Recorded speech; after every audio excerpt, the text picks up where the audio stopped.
Dar início então ao nosso trabalho de hoje, da sessão, né, TS26 Power Electronic Application 4. O primeiro trabalho a ser apresentado será apresentado pelo Francisco Cleber de Araújo Lima. O título do trabalho é Proposal a Low Cost High Frequency Isolation High Power Factor AC Power Supply. O Francisco Cleber Lima possui graduação e mestrado em Engenharia Elétrica pela Universidade Federal do Ceará, UFC, doutorado pela UFRJ, é professor do Departamento de Engenharia Elétrica da UFC e tem experiência na área de eletrônica de potência. Cleber, você tem 20 minutos para apresentação. Obrigado pela apresentação, professor. Bom, também são autores desse trabalho o professor René Bascopé, da UFC, o aluno Levi Rocha, o engenheiro Luiz Daniel, o professor Cícero Marcos e eu. Essa apresentação rapidamente sobre a introdução, a motivação que nos levou a estudar esse tema, como sobre a revisão bibliográfica, a estrutura que nós propomos. Aí vou falar do estado de entrada dessa estrutura, pré-regulador, o fluxo da saída, o vetor, a especificação do trabalho que nós fizemos, da planta, que nós trabalhamos, finalmente os resultados experimentais e as conclusões. Bom, essa figura ela representa um diagrama de volta de um PS online, né? Dessa aqui, comercialmente.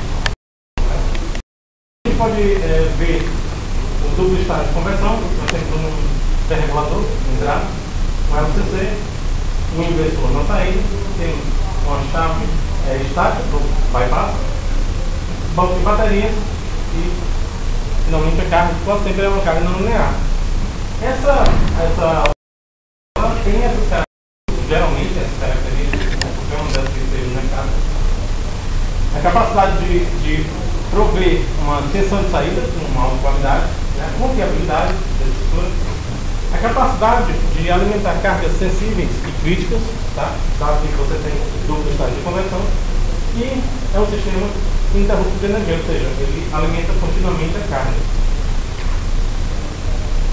Bom, mas se essa carga não precisa de uma alimentação contínua, eu posso prescindir desse banco de baterias, ok? E aí tem um condicionador de energia. E vai ter todas essas características, a menos do fluxo contínuo de energia.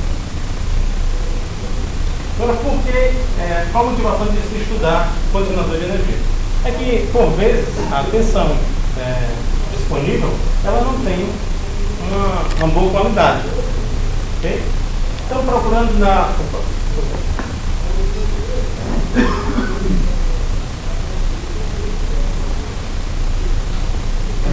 eu quero uma... Ah, não tem isso?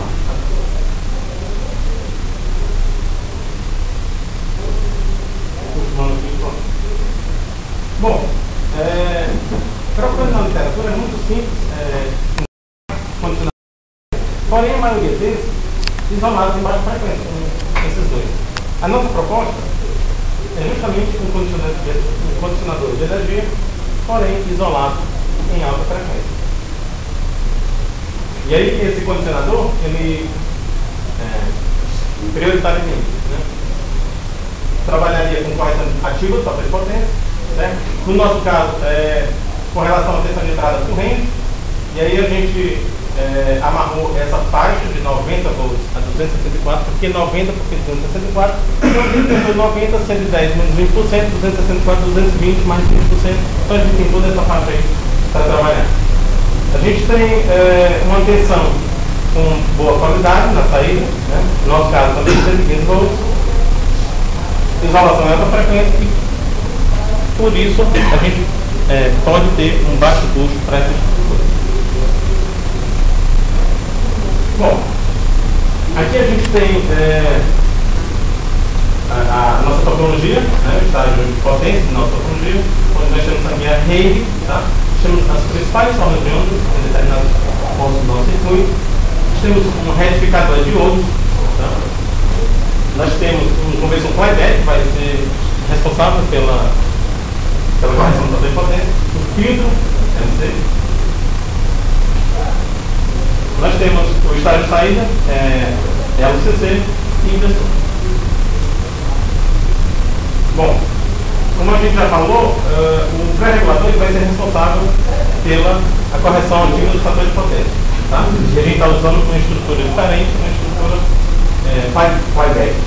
Na saída a gente tem um inversor de pontos completos. E só para deixar claro, a gente escolheu por comodidade, do lado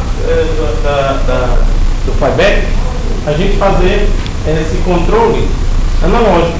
Então a gente usou um CI específico para fazer essa correção do fator de potência. E do lado do inversor, a gente utilizou o DSP, que a gente fez controle digital. Temos o controle digital aqui, certo? E também tem um sistema de supervisão, implementado com o mesmo DSP. Bom, então como é que funciona mais ou menos essa estratégia? Então eu tenho na entrada no primário desse transformador, do flyback, a gente tem essa forma de proteção e corrente. Ou seja, trabalha em modo de condição crítica, a corrente vai a zero. E aí, esse filtro vai ser fundamental para você conseguir implementar a correção do fator de potência. Por quê? Porque esse filtro LC, ele vai extrair o shape, né, o contorno dessa forma de onda de tensão. Vai fazer com que... Opa! Foi embora. Deixa eu falar. O negócio é sensível. Obrigado. Ok. Então o que eu tenho? Eu consigo extrair esse contorno, certo? Esse conversor ele também é responsável pela regulação da tensão no LCC. Okay? Então eu uso esses dois sinais para compor a minha referência de corrente. Então, essa aqui é a referência de corrente que eu quero, certo? Eu controlo a tensão no LCC e também eu sei a forma de onda que eu quero sintetizar. Essa corrente vai ser comparada com a corrente no primário do conversor flyback, e aí eu gero os meus pulsos para mandar aqui para o interruptor. Bom, então só relembrando, eu tenho um filtro passa baixo, certo? Que vai ser fundamental para que eu possa implementar a correção do fator de potência. E eu utilizo a frequência de cruzamento uma década abaixo da frequência do chaveamento. Utilizo um CI específico para controlar o flyback, esse LB561, certo? E um autoacoplador em que é possível colocar nesse autoacoplador um regulador TI. Então, ele também faz a regulação dessa tensão aqui na LCC e manda esse sinal lá para compor referência de corrente. A estratégia de controle baseada nessas equações aqui um pouco complicadas, mas a estratégia de modulação mas essa estratégia é baseada em variação, frequência variável. E não é muito interessante, porque você pode ter muita perda. Então, para isso, é necessário a gente colocar um snubber RCD. Certo?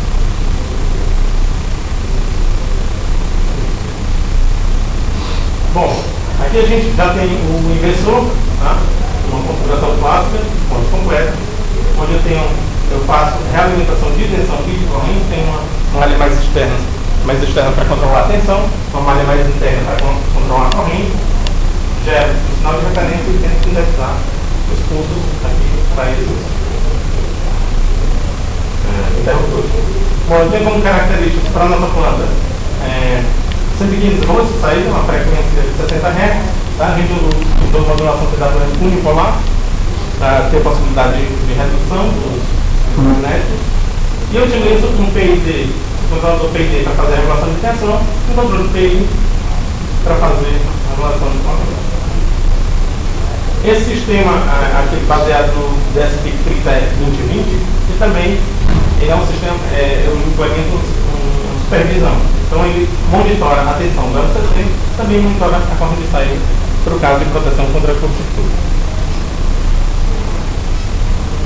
Bom, para a nossa planta, a especificação foi essa, então a gente implementou esse conversor com a potência de saída de 500 watts. A variação da tensão de entrada pode ser de 90 a 264 volts.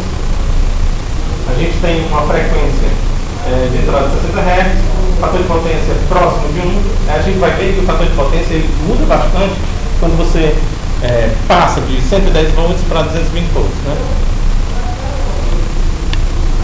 Uma frequência da tensão de saída de 60 Hz, tensão na 180 volts e uma frequência mínima, que é uma frequência variável, né?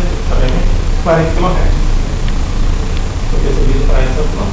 Bom, aqui a gente já tem os resultados experimentais, vou mostrar alguns resultados experimentais, eu acredito que vocês encontrem mais resultados. Então a gente tem aqui tensão e corrente de entrada,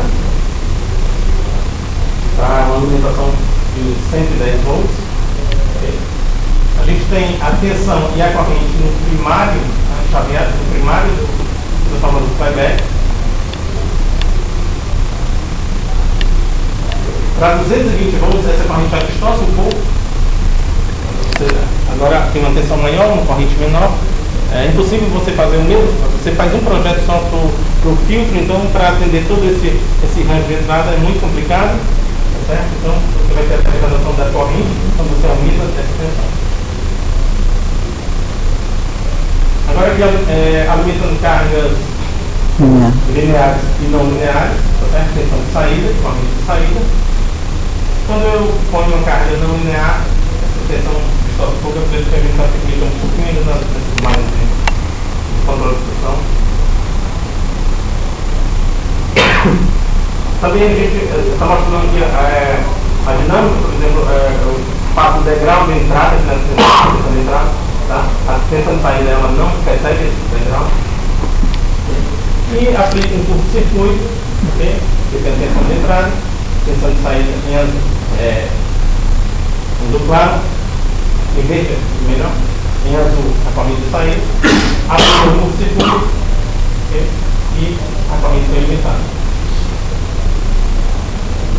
Bom, finalmente, a gente está mostrando aqui os valores de fator de potência e rendimento da estrutura para a alimentação de 110 volts, alimentação de 220. Então, se a gente observar bastante, o rendimento não é essas coisas, por volta de 79 a 81, dependendo da entrada, tá certo? Quais são os fatores de potência? Próximo de 1, praticamente 1, para alimentação de 110 volts, 220 volts. A gente teve um fator de potência mais ou menos 0,96, porém não está sendo de encomenda nova. Bom, então com conclusões, né, a gente pode destacar que foi proposta uma estrutura, né, uma fonte de baixo custo, né, ela é por vinhos na entrada, com correção do fator de potência, isolação em alta frequência. Tá? Eu tenho na entrada um pré-regulador baseado no playback, na saída o compressor playback ele apresentou um alto fator, ele conferiu essa estrutura um alto fator de potência, sendo que para 110 volts esse fator de potência foi maior. Foi percebido uma boa regulação na tensão do LCC, certo? O inversor, por sua vez, ele apresentou uma tensão de saída sinoidal com um THD de 3,4% para carga linear, um THD maior do que 5%, se vocês me perguntarem, não reclamo agora, por favor, mas a gente percebeu que a tensão deformou bem, mais do que 5% para carga não linear. Bom, a proteção de quando o circuito atuou, né, com o tempo. E a tensão de saída ela apresentou uma boa regulação, independente da variação na tensão de entrada. Então, agradeço a todos pela atenção e passo a palavra para o professor. Obrigado. Vai ter bastante tempo para pergunta, então eu provavelmente fazer um comentário. Então, posso falar? Pode falar. Bom, em primeiro lugar, parabenizar al amigo Credo por su disertación.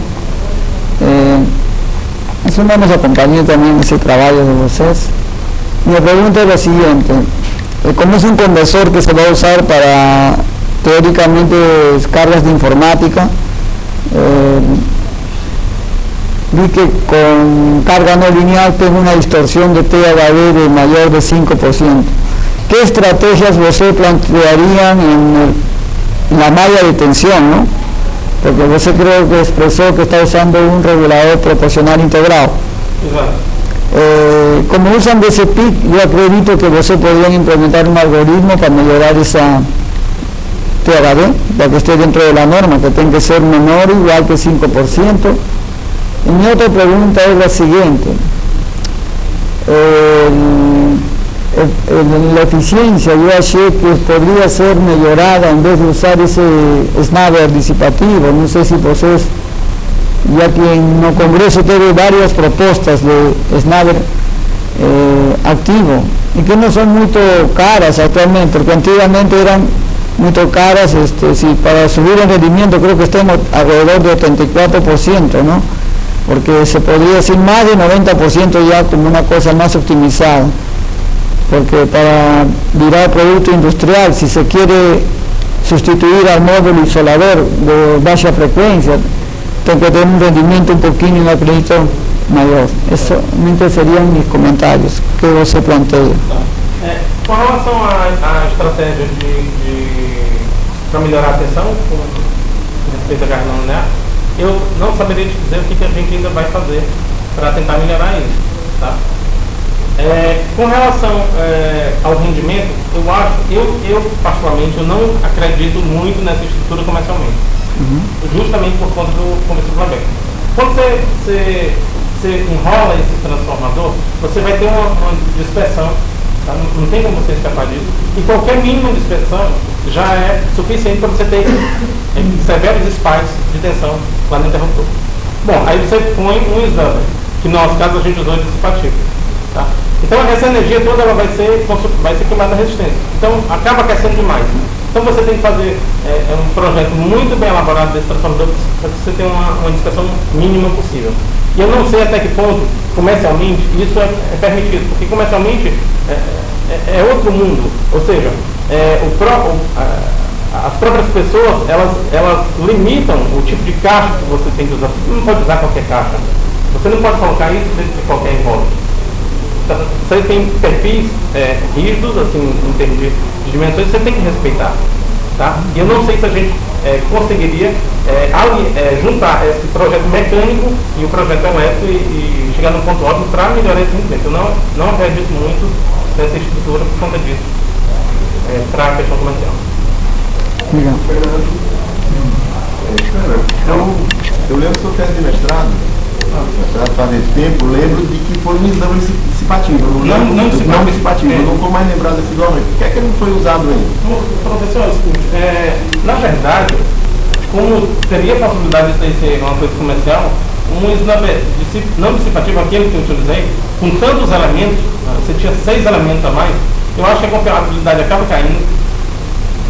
E assim, do ponto de vista da comercial, de montagem, não é bem-vindo. Pelo que eu vejo hoje, o grande problema hoje é a temperatura. A temperatura, você está aumentar a temperatura por número de componentes. Eu não sei se isso valeria a pena usar. Então, poderia ser uma estratégia, mas assim, bom, pela experiência que a gente tem lá no Japão, não é muito bem-vinda do ponto de vista da empresa. Você tem sei lá, 6 ou 8 elementos.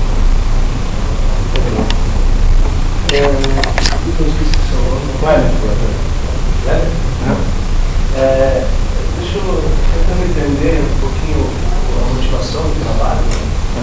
Me parece que você teve uma motivação do trabalho, condicionamento de tensão e corrente, equipamentos ou redes críticas. E aí, a proposta é utilizar uma topologia dupla conversão ali, né? Construção de toda a potência que vai para esse equipamento. Você chega a aumentar a possibilidade de utilizar soluções que já são bem convencionais e bem estudados na literatura de condicionamento, utilizando o filtro ativo L, o filtro ativo paralelo, onde você poderia utilizar uma potência fracionária só para corrigir realmente a distorção harmônica, que possui uma potência muito inferior, reativo circulante, ele seria bem menor, talvez transformadores, por um dos motivos que você colocou, baixa potência, pudesse utilizar um transformador bem pequeno. E uma topologia, talvez com 2 braços, ali você resolveria essa situação. Chegaram a dar uma possibilidade de solução? Eu acho isso aí que você falou muito interessante. Agora, é que já chegou pra gente já mais ou menos a proposta pra gente desenvolver, entendeu? Então a gente tem muito, assim, outras possibilidades. Parece estranho que no final você perdeu 20% da energia processada. Exato. E a tua qualidade de formação do saída ficou pior que a gente. Então ele não condicionou nada, ele descondicionou. Sim. Bom, mas nós, tudo bem, mas nós somos pesquisadores, às vezes a gente não consegue identificar que isso aconteceria até fazer. Né? A gente está buscando caminhos. Bom, você mostrar também que algo não está tão bem e sabendo por que ele não está, é uma pesquisa. Essa pesquisa, esse trabalho que foi uma demanda. Exato. Ele já chegou a topologia trabalhar por mais ou menos. Mais uma perguntinha, se você quiser dizer.